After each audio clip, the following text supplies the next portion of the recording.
What's a sports opinion that will have you like this? Trans men shouldn't compete against women. And I mean, he's right. And I'm pretty sure that most trans people agree that trans men shouldn't be competing against women. And in fact, the irony of a post like this and of a transphobe confusing themselves is that anti-trans laws and trans regressive rules in sports are actually the ones forcing trans men to compete against women. So whenever you see an unfair matchup because a trans man is being forced to compete against a woman, it's actually because the laws are forcing them to do so. Special thank you to my YouTube members and patrons for supporting the channel and supporting my content. How's it going, everybody, and welcome back to another subreddit video. Today we are going to be once again returning to r/AccidentalAlly, the place just full of confused alt-right people that they're trying to be transphobic, but they don't quite get it. They don't quite understand what it is they're trying to say. Before we begin, I just wanted to very briefly mention that Leo's Etsy store is up. It's actually been up for like about a week of this video being up, but his Etsy store is up now. You can go buy his animals, so go check it out.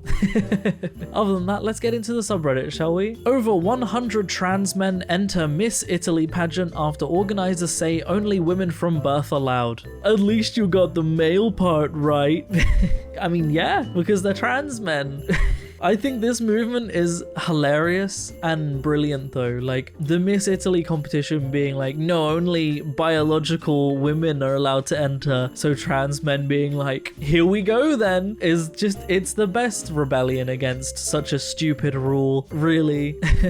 There's gonna be a few of these because this rule has the confused transphobes coming out in droves. Miss Italy has banned transgender competitors with its patron stating that contestants must be a woman from birth. Well, yes, biological men have an unfair advantage. So, you heard it here first, everybody, from a transphobe himself, that biological men just have an advantage against women when it comes to being attractive and charismatic. Because that's what Miss Italy is. It's a competition of beauty and charisma. So this person being like, you know, trans women, they just have an advantage. Like, okay then, if you say so.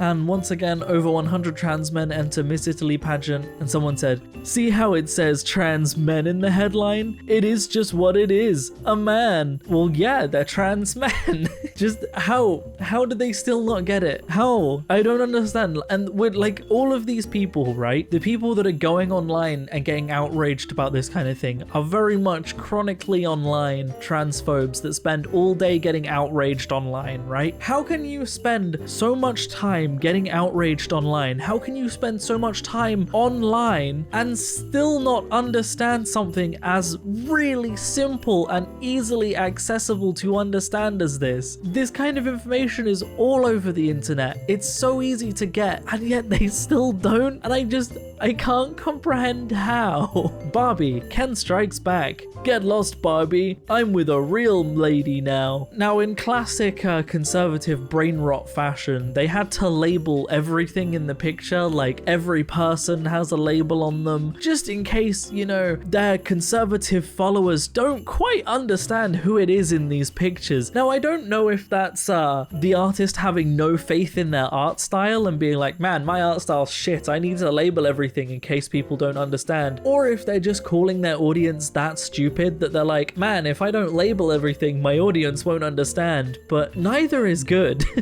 Tweet from Andrew Tate saying, my fat blue-haired tenant told me its pronouns were they, them, so I doubled their rent. And like, I've just gotta say, he said that. He said I doubled their rent, so he's respecting their pronouns. Like, but also, I mean, first and foremost, of the things that didn't happen, this is pretty high on the list.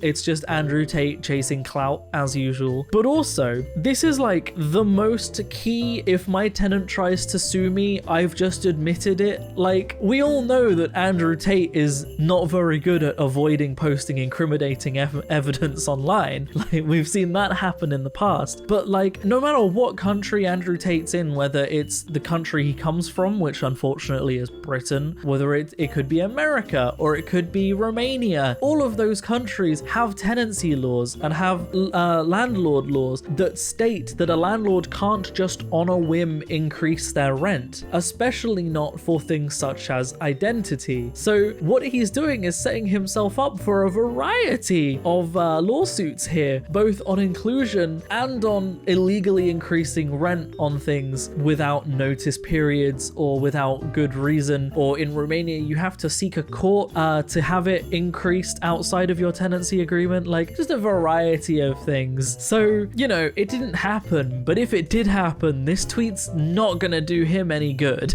I think this troll is confused. Kill yourself. You'll never be a man. At least you know that since you're calling yourself a trans girl in your bio. When they're calling themselves a trans girl because they're a girl, you saying they're never going to be a man is the point. But also, you realize that, like, this troll realizes that. They go, at least you know that since you're calling yourself a trans girl. And they somehow don't clock that their own reasoning is the reasoning. I don't understand.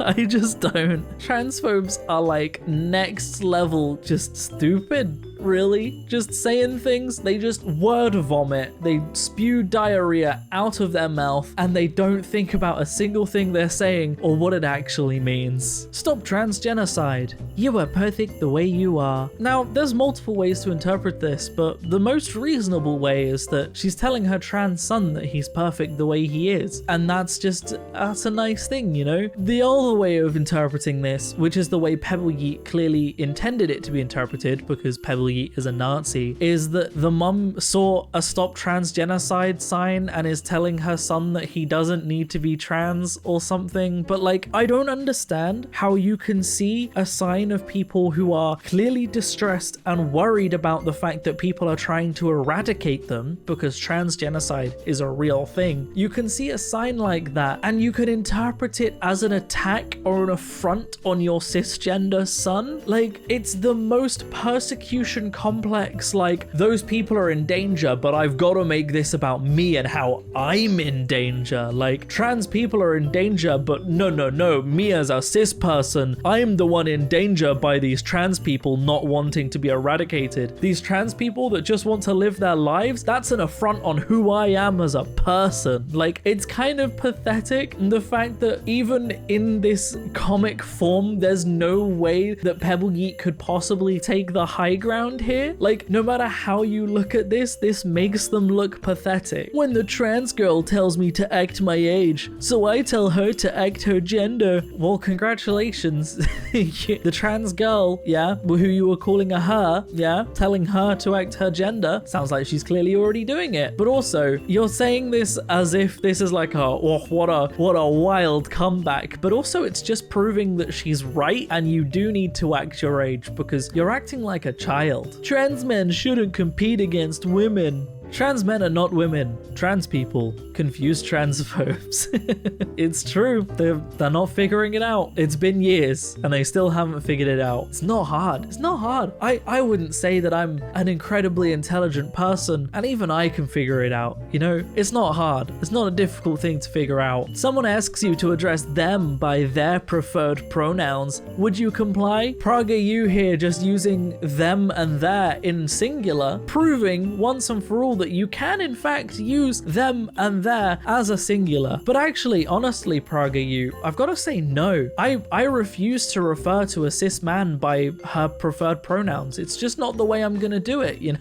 I think this is probably like the perfect strategy to like transphobes, right? Transphobes gonna refuse to address non-binary people or trans people by their preferred pronouns. So just start referring to transphobes in the wrong pronouns consistently all the time and see how they like it. Watch them slowly get more and more irate at the fact that you're not calling a man he or you're not calling a woman she, because they'll get pretty annoyed about it pretty fast. Especially those super masculine men who, oh, I'm so manly, I don't wash my ass. Like, they will hate being called a woman. Elon Musk saying, I'm not cis, you are. So Elon Musk is trans, guys. And I, for one, am proud at Elon Musk coming out. Stupid. This, I mean, is Elon Musk, you know? I don't even need to say how stupid Elon Musk is at this point, but yeah. No one has a gender, and no one's gender needs affirming. That's right, no one has a gender because gender is a construct. But in the same vein of gender being a construct, that means that anybody can be any gender. And you're right, that doesn't need to be affirmed. Those that don't want to go through gender affirming surgeries or alter their bodies are still valid, still perfectly valid in choosing the gender that they choose and being the gender that they are. That's a valid thing. Congratulations, you came to the right conclusion. Trans people, when someone calls a trans man he, you know, I don't think you understand what you're saying. They don't get it, do they? They will forever not get it. And it's hilarious, but you know, keep on at it. Keep doing it. You tried.